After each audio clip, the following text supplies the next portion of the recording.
I stopped in plenty of time. However, the people behind me did not, and it didn't go well.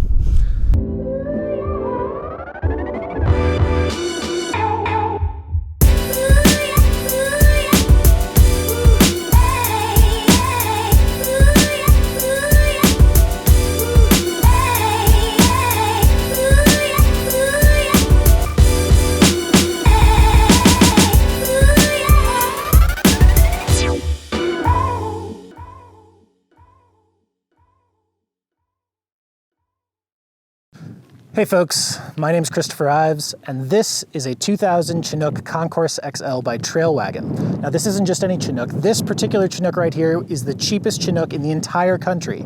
And I just bought it sight unseen in Florida and drove it back here to Denver, Colorado. And I've discovered that just about everything has gone wrong. So stay tuned and I'll give you a tour of the cheapest Chinook in the entire country and show you all the problems that I've found.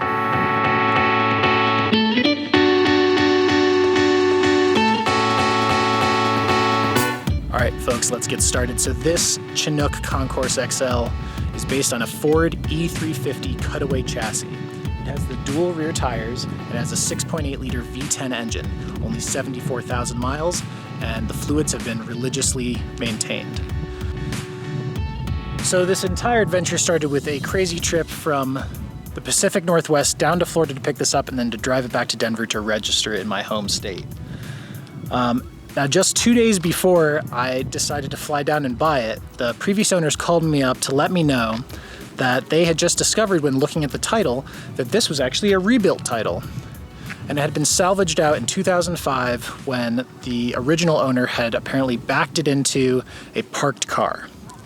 And now this Chinook was about $100,000 new in 2000. And so only 5 years later, the entire vehicle was totaled by backing it into a parked car. A little suspicious, but they assured me, no, look how nice it looks.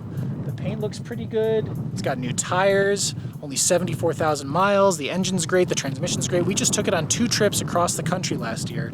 It's fine. We didn't even know it was broken. We never knew it was broken. There's no signs of damages anywhere. Come on down. This is a great deal. You should buy it. And I thought, well, you know, I was gonna remodel it anyway. Maybe I was gonna lift it, make it a 4x4. It's gonna be my new overlanding rig. I'm gonna gut the inside anyway and put all new stuff in. Who cares if it has a salvage title? It looks okay now. It'll be a good base vehicle and it's a great price. It's the cheapest Chinook in the whole country. So I pressed on and I flew down to Florida to pick it up. But when I get down there, I start walking around the vehicle and I realize that all of the photos I've seen thus far are from way far away. And when you bring yourself way closer, you start noticing that there are 4 different green colors on the bottom panel of this RV. I think this is the original green, but this green and this green and this green, those are not the original greens. Somebody went to Home Depot and bought some house paint and a roller and tried to repaint not just here, but the entire vehicle. See where the gel coat has been cracking, splintering, peeling up, and their kind of cheap tape job to try to fix all of this back up again. So when I got down to Florida, the previous owners started taking me around the vehicle to show me all of the little things they hadn't told me before I had gone down there. One of the first is which is this driver's mirror, which, as you can see, no longer moves. And that's because somebody before them, instead of replacing the mirror, decided to weld it in place to the body. Which means that if a vehicle hit this or something, it would just rip the door off as opposed to bending the mirror. Plus, if you have to try to get into a tight garage or space, the mirrors no longer fold. Not only that, but this mirror just doesn't hold itself up anymore. And so every time you hit a bump, it falls down. And you'd say, oh, that's no big deal. Just use the power mirrors button to put it back up. Power mirror button doesn't work. And not only does the button not work, but they have no idea what's wrong with it, but the entire system doesn't work on either side. So no power mirrors. Here's the hot water heater, which they told me sometimes works. This is your battery tray down here, which doesn't fully close. We've got cable and telephone, both of which don't work. Over here, we've got outdoor shower. Super cool, right? It would be if this hose hadn't dry rotted and the shower end wasn't missing. But wait. It has brand new tires. So we got something. But don't worry. There's a brand new generator. Brand new 3,000 watt Onan generator, pulling fuel directly from the fuel tank, can run the AC up top, the heater, 110 outlets all throughout the whole vehicle. It's great. I say, cool. Can we open this up, take a look at it? He doesn't know where the keys are, and when we try a key, it doesn't work. So we can't open it. But he guarantees me there's only a few hours on it. Don't worry about it. Okay. Have this nice big full-length awning on top, right? Well, the owner lets me know, sure, it works great. You can pull it out. However, you can't really deploy it because it doesn't have the appropriate hardware to attach the RV to the side of the vehicle. So you can bring it out, but it's just gonna fall down. You can try to find the replacement hardware, but he's been looking for a whole year and hasn't found it anywhere. Okay. So I decide that despite all of this, I'm gonna buy it anyway. I'm already down in Florida. I already flew all the way down there. Most of the problems are superficial, cosmetic, and I'm gonna redo the vehicle anyway, and it's the cheapest Chinook in the country. Might as well go for it. So I do.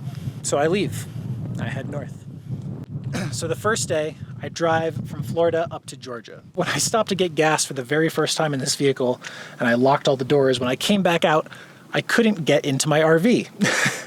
And the reason why is because both of the door lock mechanisms on each door are loose on the inside to some degree, and you have to wiggle the key just right back and forth, sometimes for a couple minutes before either door will be able to be unlocked. And there used to be power locks, little power unlock button. However, that has also gone missing. So despite that, I have a good night in Georgia, and I continue on to St. Louis the next day. So after a good night's sleep in a Walmart parking lot just outside of St. Louis, I decide to get back on the highway and head back to Denver. I'm feeling a little bit better about myself, the Chinook, and my decision to keep it. As I'm getting onto the highway, a pickup truck with a big trailer cuts me off. And so I give him a little honk on the horn, and no worries, I stop. They continue on to the on-ramp, but then when they get to the end of the on-ramp, they slam on their brakes and stop completely. Now, one of the few good things about this particular Chinook is that it had just had new brakes on it, so I stopped in plenty of time. However, the people behind me did not. And so I was stopped in my 10,000-pound Class B RV, and their little 80s SUV slammed into me going 30 or 40 miles an hour. And it didn't go well. So yeah, just got rear-ended coming on the on-ramp.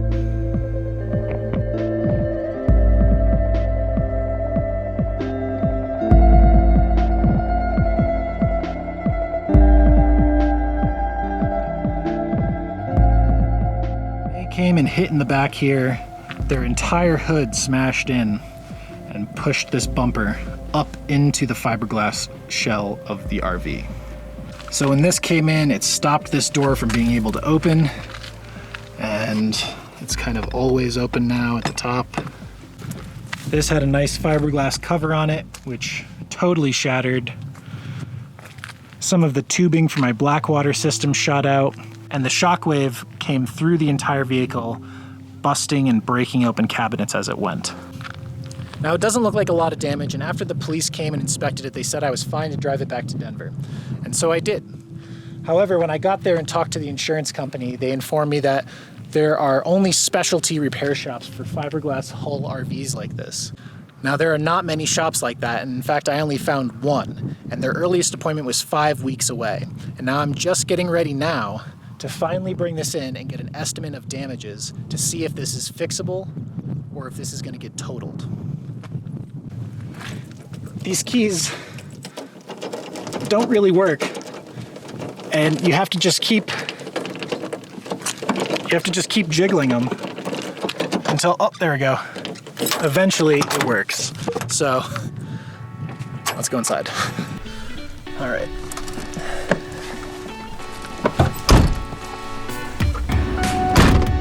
The mirror goes down every time.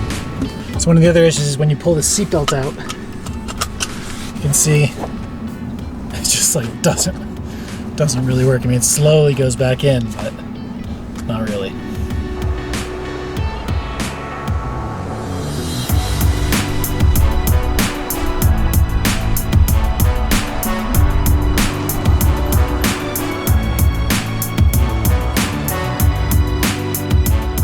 So one of the saddest things about this whole thing is that this vehicle actually drives really well.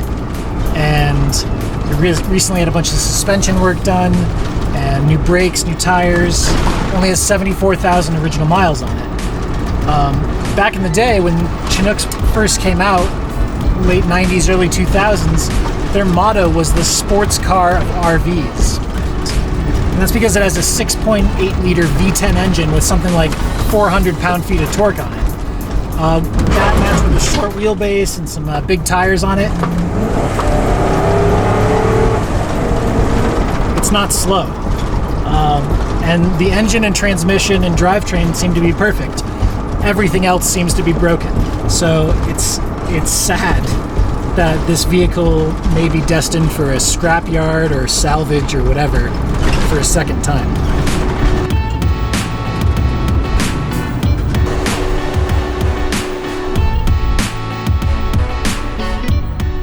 Okay, welcome folks to the inside of the cheapest Chinook in the entire country. I'm going to give you a little tour of everything that is wrong in here, both before and after the accident.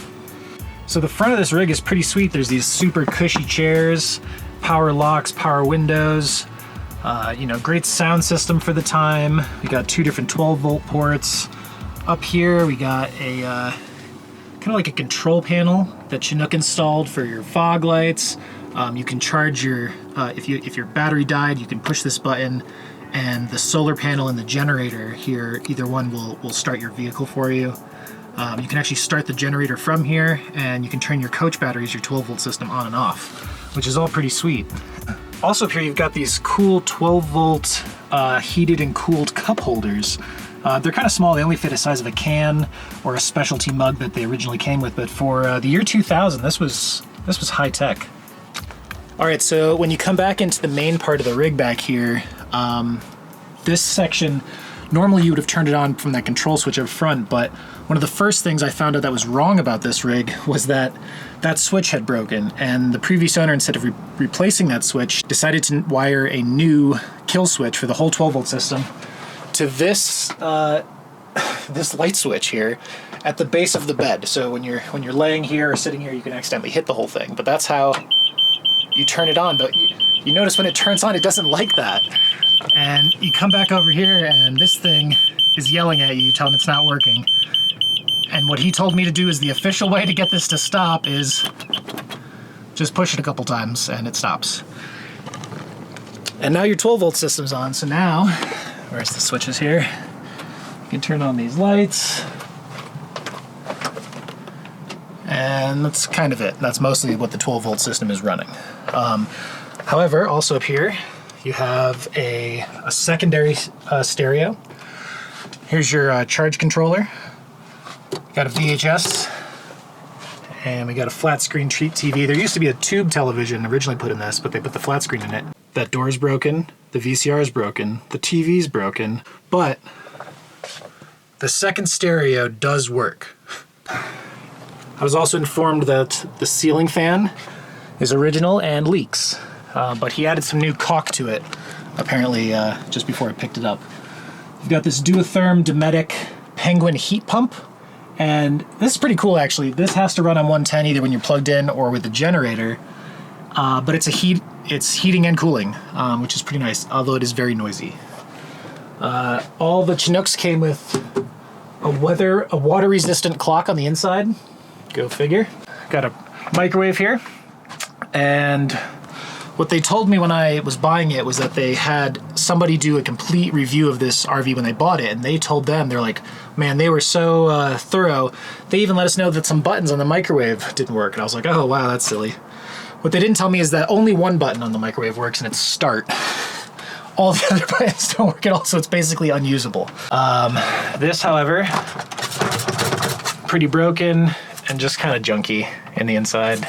Oh, this is pretty cool. So this is how you can monitor everything. So as long as the 12 volts on, you can look, the battery is pretty low right now, LP gas is high, fresh water's low because I drained it, and the holding tanks are empty. This is where you can turn your water pump on. There's a hood light, it's 12 volt, and a 12 volt hood fan, which just literally sucks the air up and then blows it out the top here. All right, so these originally came with a little L-shaped cabinet here. This was, you can kind of stand in a little closer here. And instead of replacing the entire thing, what he did is he just put a new countertop on over that L and then put new doors on the front. But what that means is that you can access right under the sink here, but you can't access anywhere back here at all because it's all closed off from the construction of this new one. So you gained more counter space, but pretty much lost all of the storage here. But no problem, I was gonna rip it out anyway. I was gonna remodel this whole inside, so no big deal. Moving back to the back here, we've got the rear door. This is just a little curtain that it came with. You can see outside. And the back here, we've got our generator. It's only got 11 hours on it. He did say it was new and seems like it. Carbon monoxide propane detector. And then big closet, really. Pretty deep, you can kind of see. Obviously this has all been repainted, not in a great way. This plug he said doesn't work, and only one of these switches works for one light on the outside, and all the other lights don't work. This is the bathroom. It's pretty small. You can kind of see, I mean, barely, I mean, you basically hit the top here. New fan. Funny though, there's a sink, and then a sink, and a sink. It's just, why? Anyway, it's a flush toilet, porcelain bowl, little medicine cabinet, vent fan, and this curtain kind of comes around, so it's basically a wet bath. That little sprayer is kind of funny. So also with this door, you could only lock it from the inside even before the accident, and now obviously after the accident you can't use it at all.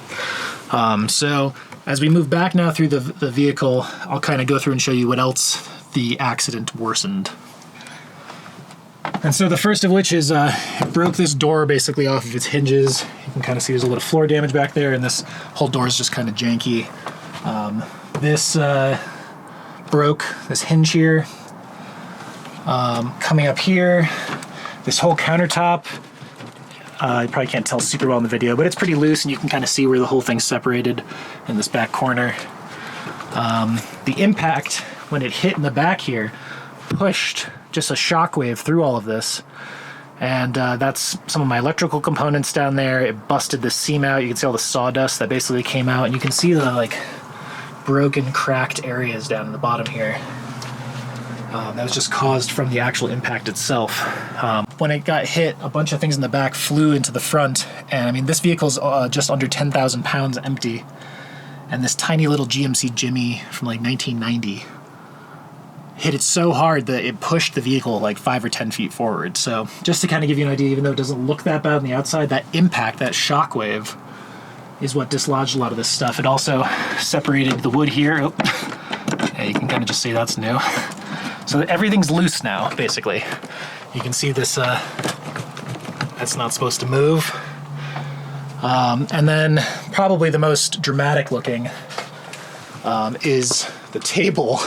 So they actually trimmed these seats and redid the whole cabinetry himself.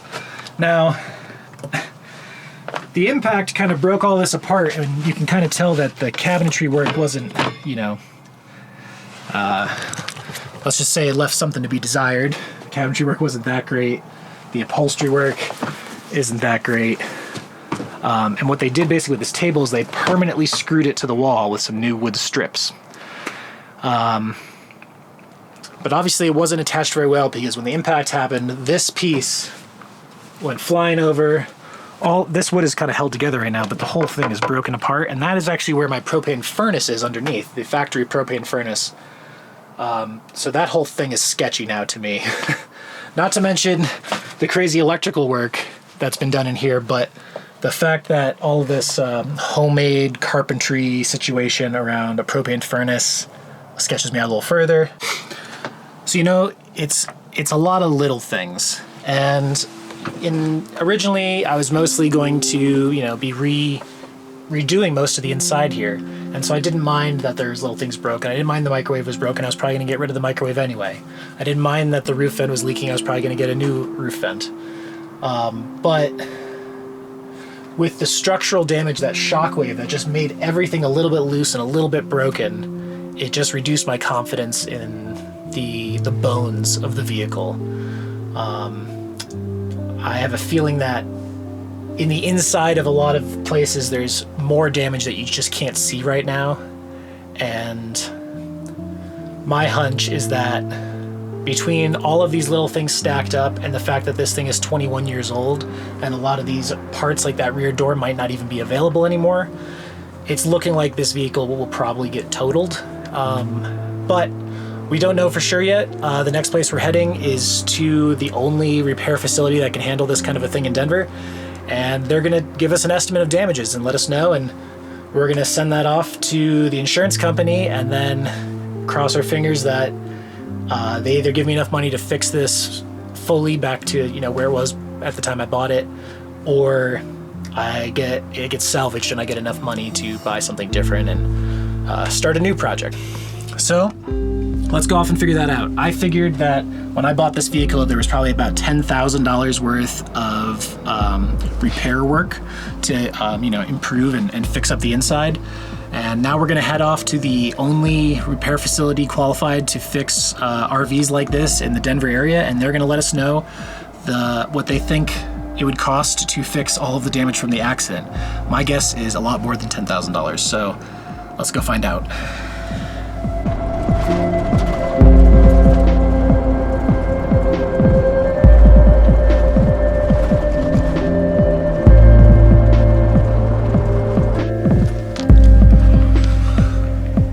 All right, so that was pretty quick. The guy just came around, took a bunch of photos, and very quickly said, yeah, it's totaled. So it doesn't look like a lot. It still looks like a fairly functional RV, but with the fiberglass damage in the back, the damage to the bathroom and the rear door, the fact that this is a almost 22-year-old vehicle and they just don't make these parts anymore. Chinook went out of business in 2006, and yeah, that just adds up quick. And he said it would be well over $30,000 of damage. $30,000 of damage from getting rear-ended. And that's much more than I spent on this. So, not totally surprising, but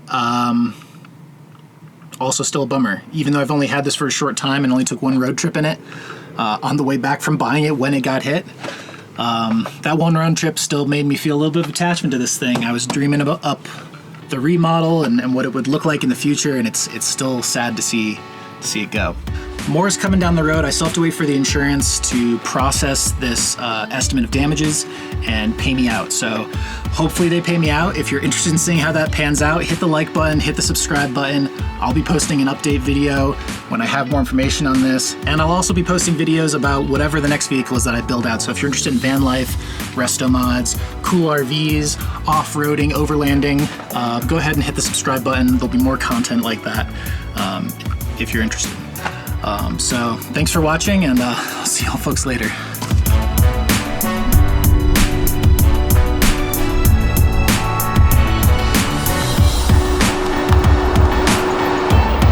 Hey, before you go, one more thing to add to the list.